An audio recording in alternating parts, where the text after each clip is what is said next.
I think saying that modern football players, college or professional, are like gladiators is too simplistic.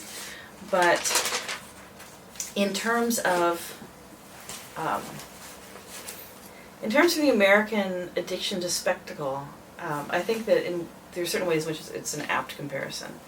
Because we are addicted to violent spectacle. We have, and this is the thing, looking at gladiatorial shows, I talk to my students about how incredibly violent they are. It's theatrical, but it's not theater. People are actually being killed, and Romans are addicted to watching this. And one thing we know about some of our more popular contact sports, so football is one, also basketball, is that but hockey is actually the worst of all. Hockey is horribly violent. That violence, especially in hockey, right, has become part of the spectacle, part of what you want to see.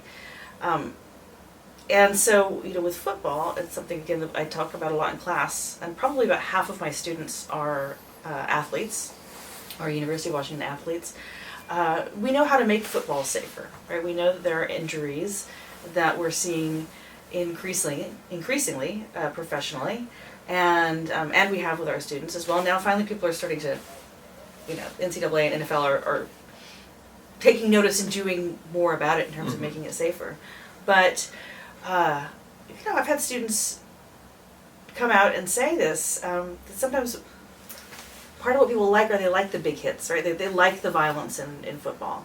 And one thing we talk about a lot in class is that okay? I mean, do we have a problem that the Romans had in not just tolerating a great deal of violence, but really demanding it and wanting to see? And if we do, as the Romans, I think, had a problem. I mean, they had a gladiator problem. And do we also have a violence problem in terms of our spectacle?